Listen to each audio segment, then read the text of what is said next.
L'économie. Voilà, l'économie. Je viens de vous parler de 3 projets structurants. Ces 3 projets structurants, on le sait, vont coûter beaucoup d'argent. Quand on veut investir dans des projets structurants, même si on est sur un territoire réputé riche, il faut quand même réfléchir à l'économie actuelle. Notre territoire riche, je peux vous le dire, vous pouvez vous renseigner, aujourd'hui on a des moyens techniques très faciles pour le faire, n'est plus le territoire aussi riche qu'il était. C'est un constat, c'est comme ça. Aujourd'hui, la taxe professionnelle a disparu. Nous sommes donc liés par nos recettes de taxes foncières, bâties, non bâties, taxes d'habitation, et puis un certain nombre de revenus qu'on peut avoir à côté sur des recettes d'investissement qu'on a fait précédemment, etc. Et puis surtout par la compensation de l'État. Aujourd'hui, l'État s'est engagé à nous verser aux communes 100% de notre perte de taxe professionnelle. En tous les cas, c'est ce qu'il avait dit au départ. Je peux vous garantir, et vous le savez très bien, que ça ne va pas durer. Aujourd'hui, l'État français a quand même de grosses difficultés financières, et l'une des premières priorités pour pouvoir justement se dégager de cet endettement qu'il y a en France, c'est entre autres de réduire la compensation de l'État.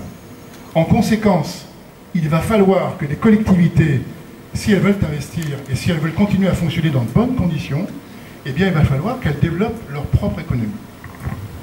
Alors évidemment, il n'y a plus de taxe professionnelle.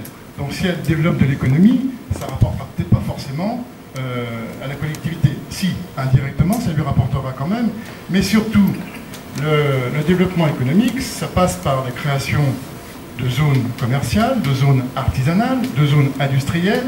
Ces zones industrielles, ces zones commerciales vont permettre à des entreprises de s'installer sur notre territoire, d'avoir des employés, de créer de l'emploi. Les emplois, ça veut dire une épouse, ça veut dire des enfants, ça veut dire faire travailler les commerces, ça veut dire remplir les écoles, ça veut dire faire travailler toute l'activité d'un territoire. C'est ça qui dynamise le territoire. Et le dernier territoire économique qui a été créé pour justement permettre à des entreprises de s'installer, c'est la zone Pointe du Renard sur Avaux. Lorsque j'ai créé cette zone, certains élus m'ont dit « Attends, il faut arrêter un peu, on investit beaucoup, etc. » Bon, c'est vrai qu'on investit beaucoup. On avait acheté à l'époque ce terrain 120 000 €, et j'avais dit « Vous savez, si on n'a pas une zone pour accueillir un certain nombre de professionnels, on sera embêté parce que, comme pour les médecins, comme pour les infirmiers, comme pour les kinés, si on ne peut pas proposer quelque chose, ils partiront s'installer ailleurs. » Et j'avais dit en plus de ça, si jamais on fait une zone, il y a sûrement des entreprises locales qui sont peut-être intéressées, d'une part, pour pérenniser leur entreprise, et peut-être même créer de l'emploi.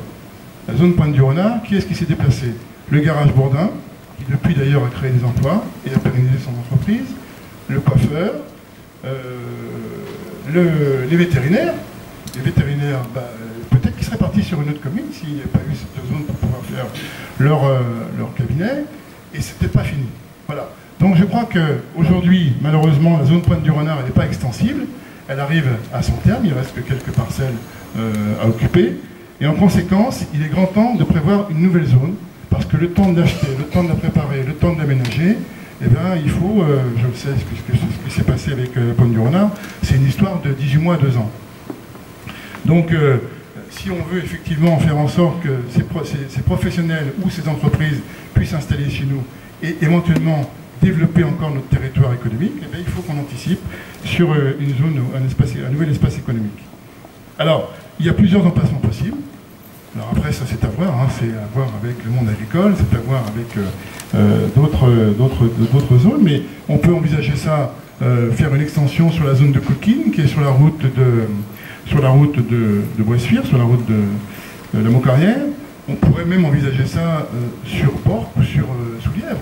Il suffit simplement de trouver du terrain et peut-être que ça intéresserait des entreprises de s'installer à proximité de l'Arvaudet, puisque Borc et Soulièvre, c'est l'Arvaudet. En conséquence, là encore, ce qu'il faut, c'est mailler le territoire. Il faut bien comprendre aujourd'hui que notre survie, notre avenir, il passe par le maillage. Il passe par le maillage professionnel, mais il passe aussi par le maillage économique. C'est comme ça qu'il faudra que l'on procède, c'est comme ça qu'on arrivera à se maintenir hors de l'eau. Moi je le dis depuis longtemps, vous savez, je suis vendéen par mon père. Vous savez que les vendéens, ils ont la tête dure. Hein. Eh bien je dis qu'il faut qu'on travaille à la vendéenne. Si on ne se serre pas les coudes, si on ne travaille pas main dans la main pour essayer de développer notre territoire, à la vendéenne, il n'y a qu'à voir comment ça se passe là-bas, hein, c'est quand même très dynamique, eh bien on ne pourra pas arriver à fonctionner. On a aujourd'hui, dans notre environnement, des grosses collectivités, que je ne nommerai pas, mais vous savez auxquelles je pense, si vous ne savez pas, je vais vous les nommer. C'est la communauté de communes de Thouars, qui a un très très gros déficit, et nous avons un très très gros potentiel fiscal. Ce qui veut dire que si l'Arvaudet était rattaché à la communauté de communes de Thouars, ça rendrait bien service à la communauté de communes de Thouars. Ça leur permettrait de pouvoir respirer un petit peu. Je vous signale quand même au passage que la communauté de communes de Thouars, c'est 480 salariés.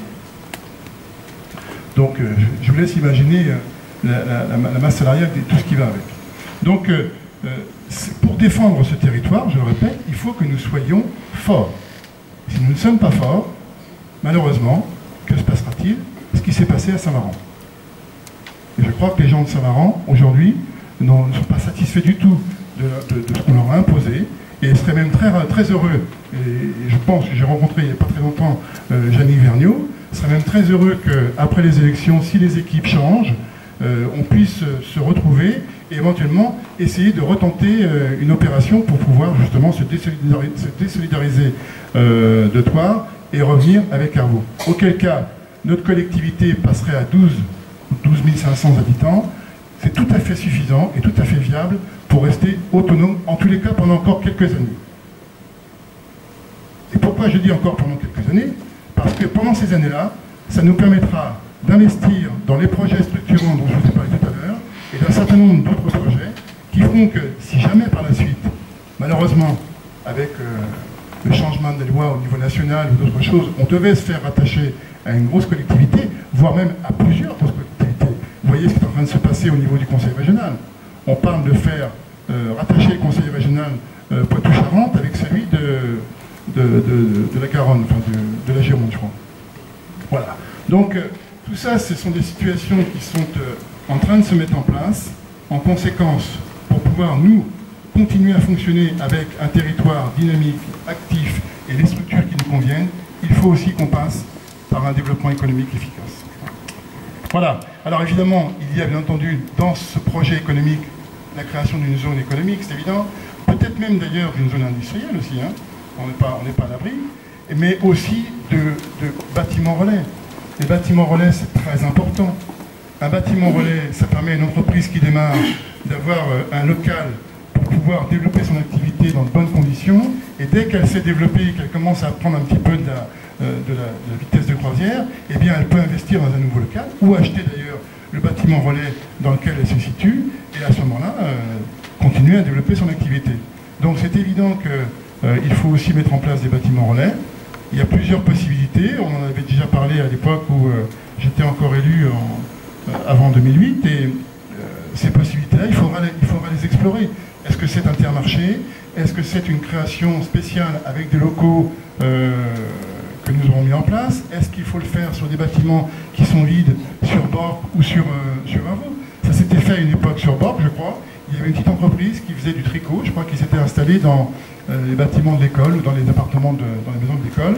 Je ne pense pas que ça ait duré très très longtemps, mais en tous les cas, ça a permis à cette entreprise de fonctionner pendant 2-3 ans.